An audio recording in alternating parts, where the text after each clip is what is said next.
right. Here we go. Hello, everybody, and welcome to another WineShark Wednesday. It is I, your host, the WineShark, here on our third part of our holiday WineShark Wednesday specials.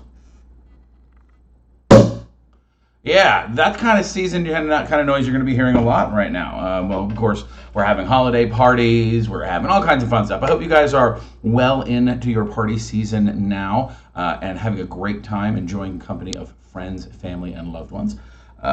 So I'm going to talk a little bit today about wine cocktails and basically how we bring wine into your cocktail bar as something beyond just a standalone beverage that we normally think of when we think about the world of wine.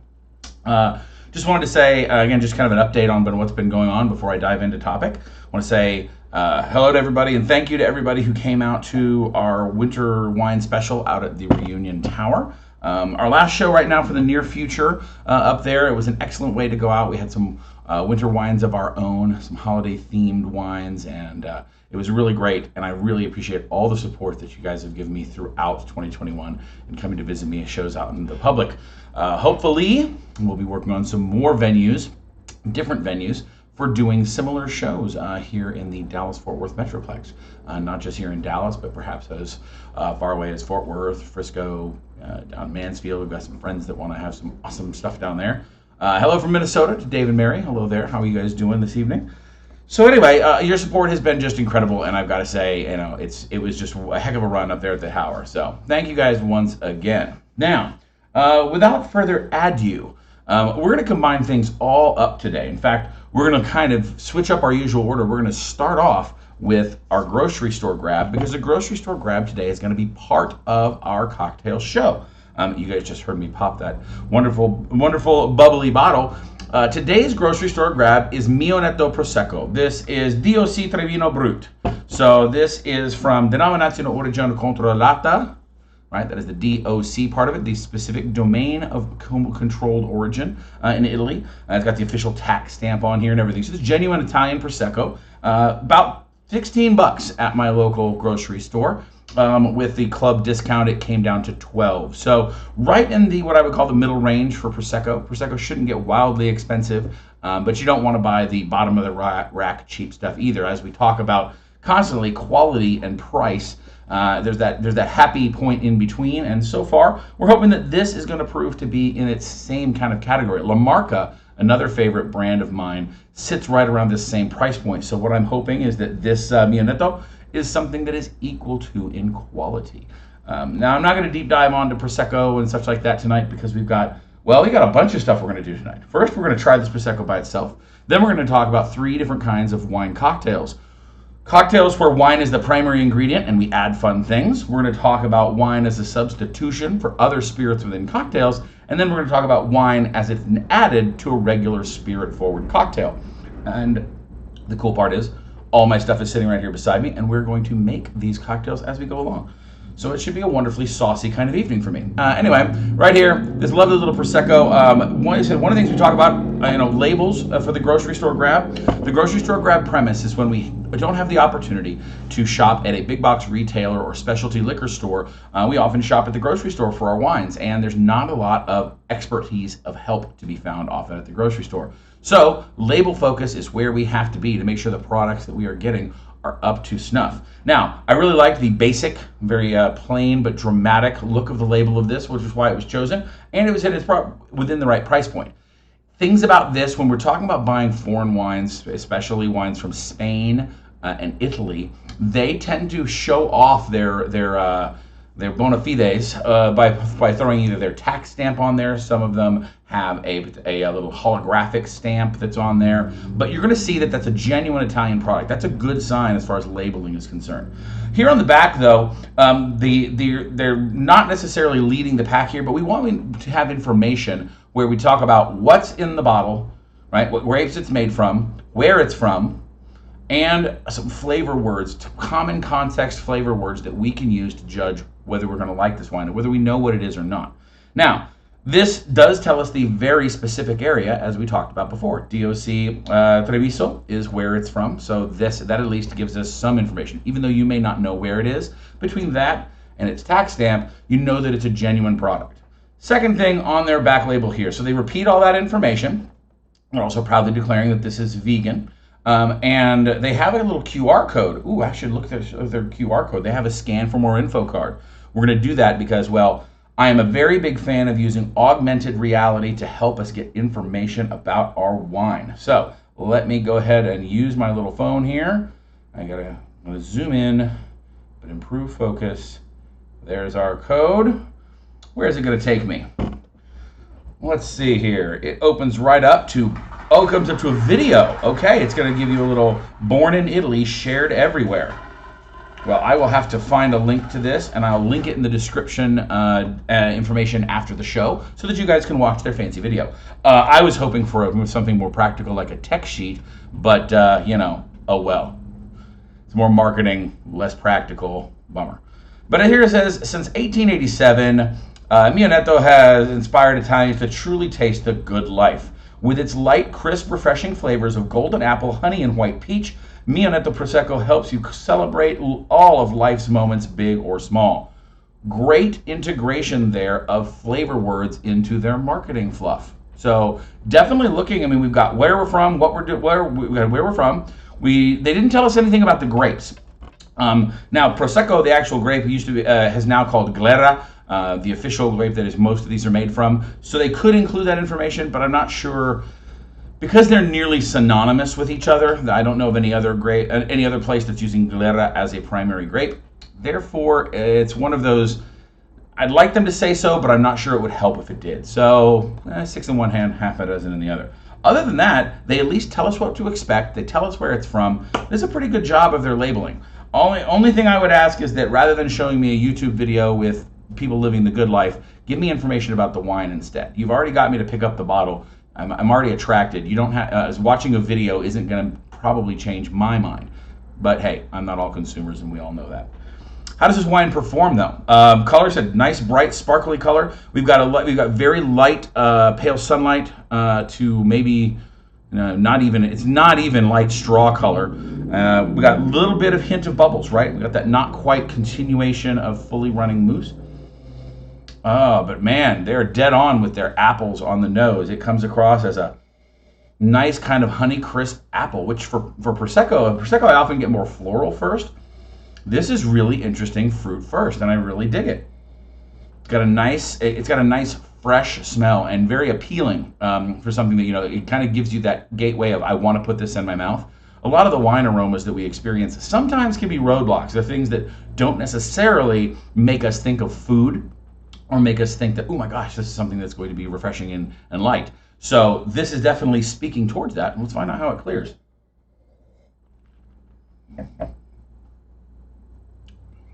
Oh yeah. Now this is a Prosecco, even though they're calling it a Brut.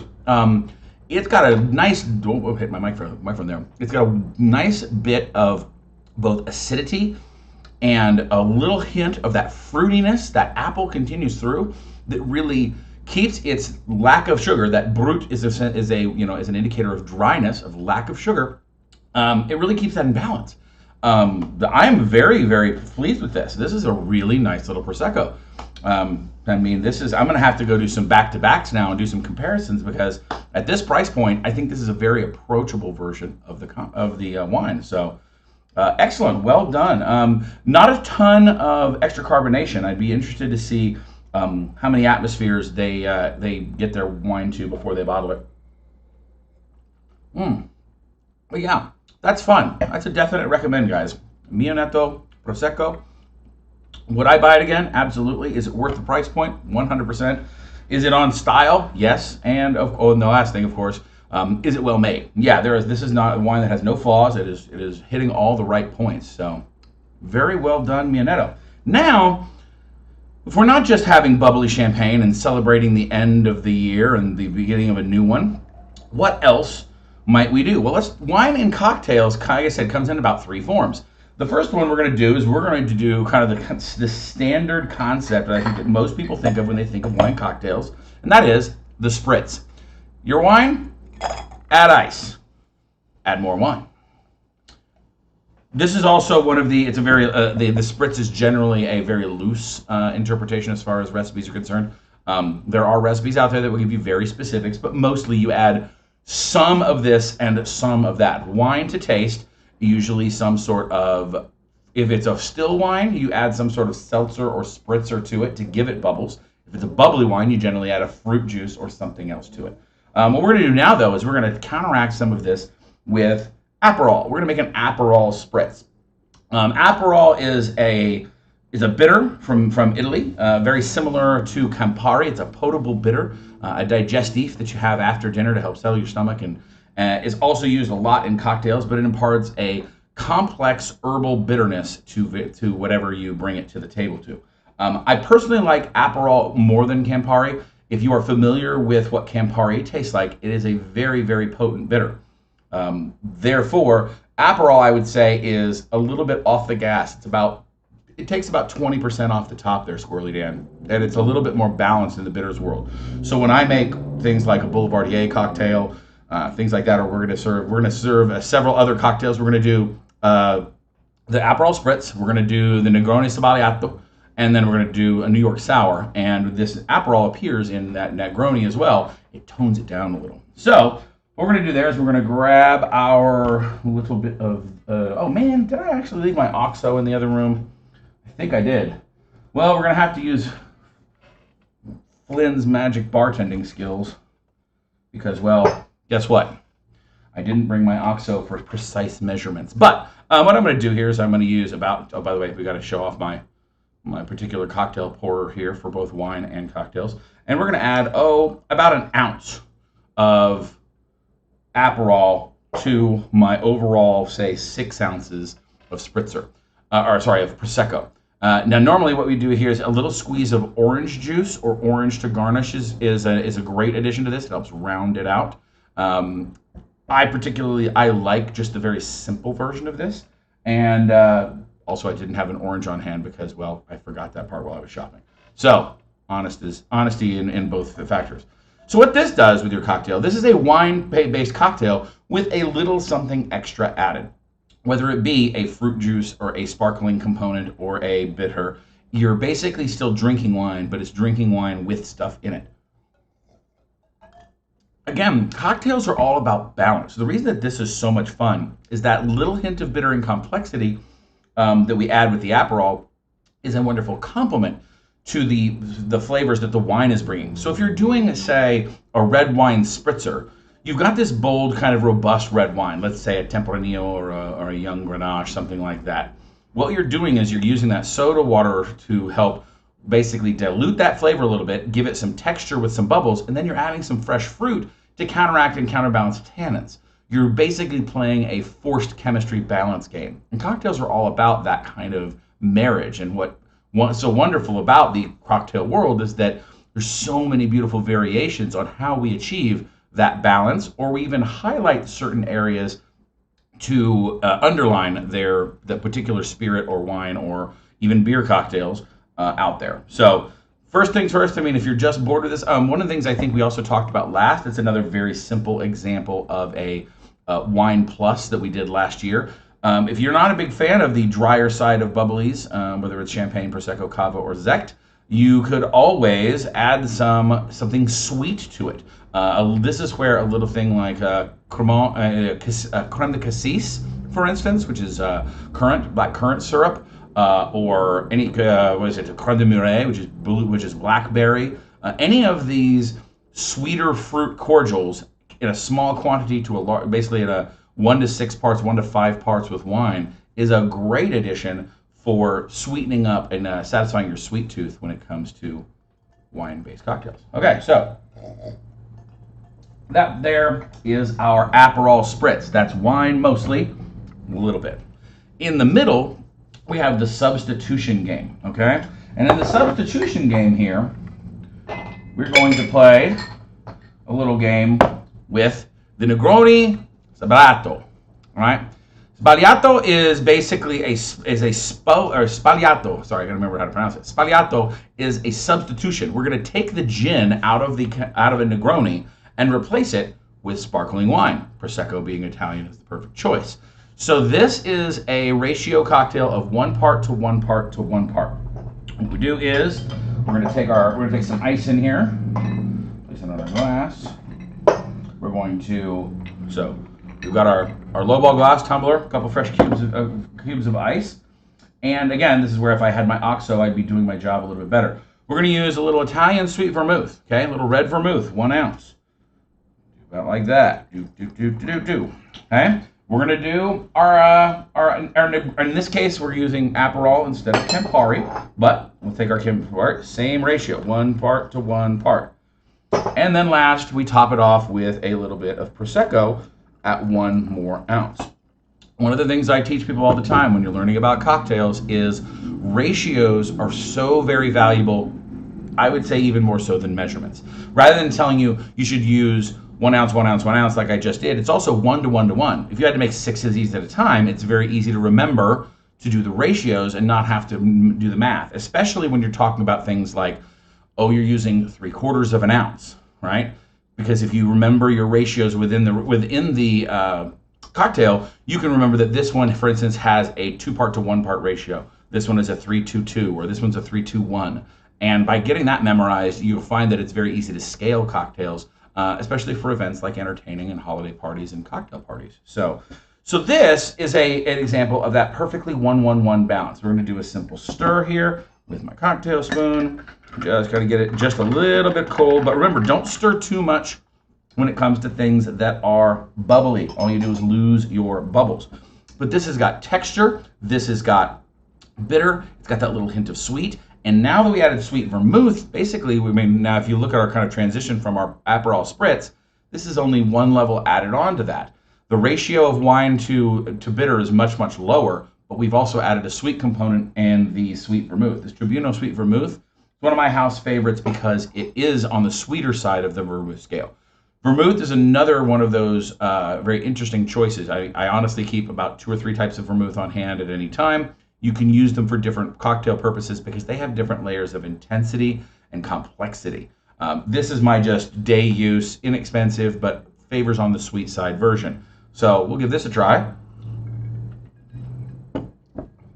Oh yeah, this is one of those it could get dangerous drinking these really fast. It's got that little bubble texture, but the bitter, pardon me, the bitter and the sweet are absolutely mouthwatering. They totally counteract one another and make a nice little blend where you're feeling all of that nice sort of, all the dense and complicated herbs that they use in these potable bitters are really amazing things. And some of them have, just dozens, if you will, of different types of botanical products that go to make their unique formula. And this helps you highlight those things and really appreciate the nuance of the cocktail. So there we are with a substitutive method, the Negroni Sbagliato. All right, then last but not least, we're going to talk about how we're going to make cocktails where wine is an additive. Okay, we're going to make a straight up version of a whiskey sour called a New York sour. Okay, a New York sour is a combo of bourbon whiskey. One of WineShark's other favorite things. This is Old Forester. This is their 86 proof bourbon. A good example of a medium to high rye whiskey. I like it a lot for many of my cocktails. Kind of my house whiskey at this time, and it's going to be the primary ingredient here. Okay, so we're going to add 2 ounces of our bourbon.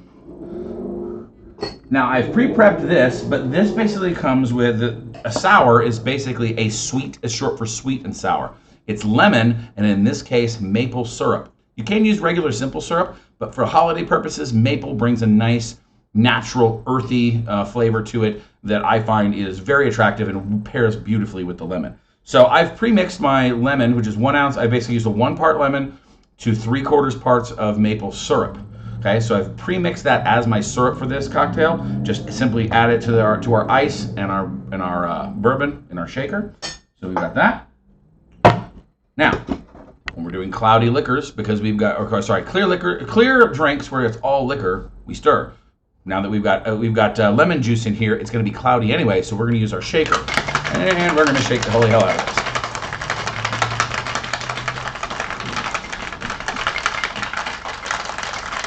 All right, now See a nice good frost on our shaker. We're doing well. One of the things that you want to do with cocktails like so. Oh, I should have reused the top of this. I had forgot that my shaker has a measurer in there. Anyway, if you're going to be when you're making cocktails that with a nice bit of frost on that shaker, you're doing well. But notice we're also adding a bunch of air in there. We're frothing up that cocktail, which is really nice. We're going to preserve that when we pour that into our highball glass. So now all we have is basically we've just made a particular style of whiskey sour. We're going to top it off to what makes it a New York sour. Is we are going to top it off with some red wine. Now, we're going to get out. This is, I'm using a bottle I brought back from California. This is my Gregory Graham Syrah. This is the Red Hills, Lake County AVA. Really fun little small winery that we visited, and it's just been, I brought back a couple bottles, and I've just been sipping on it this fall, and it's wonderful. So what I'm going to do is I'm going to take my bar spoon, hold it upside down, and then I'm going to use it over the top of the glass to break that surface tension from the wine pouring out, and use it to basically layer the top of my sour with about 3/4 of an ounce red wine. Although this is do it to taste. And your red wine choice for this is flexible. However, you want to use something that is bold enough to stand up to the flavors of the bourbon and the lemon. So when we're done, it's a nice, pretty layered looking drink like that. Okay? We're then going to take and we're going to garnish with a little bit of lemon because we've got lemon peel in there. And then to complement our reds, of course, we're going to throw in a couple of Luxardo cherries. So we're going to have a nice, pretty little cocktail right there for us to enjoy at your holiday festivities. Now again, it's a great little drink that kind of builds as you drink it. Because you're going to drink through that red wine layer first, and then you're going to get that punch of a little punch of bourbon and lemon combo. The maple syrup sings in this drink. I highly encourage you guys to use it rather than simple syrup. And really, this is a great way to add wine to your cocktails as a flavor component. Because this Syrah is a nice, big, jammy blackberry style, very, very huckleberry, really dark fruit, and actually blackberry jam. It would really describe this wine if you're drinking it by itself. Nice little bit of malolactic, so it's got that velvety smoothness. It really integrates well into this warm cocktail style. So that's an example where wine is a player at the party, but not the star of the show. Too much goodness with that. All right, so there's your 3 examples. Spritzes and wine-focused cocktails. Wine as substitution. I remember one of the advantages of that Negroni, for instance, is the idea that you're taking 40 proof gin and replacing it with 14 proof, with 28 proof Prosecco, which is a nice little downshift as far as your consumption of alcohol. It means that you can enjoy your drinks and your cocktails, still be responsible, and take care of yourself when you're out there having party time. So using wine as a substitution can be very interesting in a lot of cocktails, depending on the style. So, any questions about recipes, about anything else, about things like that? I mean, you guys are kind of coming and going, and that's totally cool. I mean, I've got a whole lot of cocktails I've got to finish tonight, so I should probably find an excuse. But anyway, I hope you guys learned a little. I hope you guys use this and deploy this at your holiday feasting times or party times or whatever they happen to be. Sit around the fire, have a good conversation with old friends, and enjoy some wine cocktails. But until the next time, upcoming events, we're going to be off next week for the holiday, and I may do, between the holidays, I will probably do an end of the year in review on the Wednesday between Christmas and New Year. So I think that would be, 14 days from now? That'll be the 29th? No. Today's the 14th. It would be the 29th. It's a Wednesday. So we'll see about that. I will let you guys know. Look for the announcement there on Facebook, if the case may be. But until next time, I hope you guys have a great and fantastic holiday season. Merry Christmas to those of you that celebrate it that way. And I hope you guys are safe and happy and really remember all the great things we can do together when wine becomes part of our lives. Until next time, guys, I have been your WineShark. Cheers. I love the way my wine glass dingle jangles when I've got ice in it.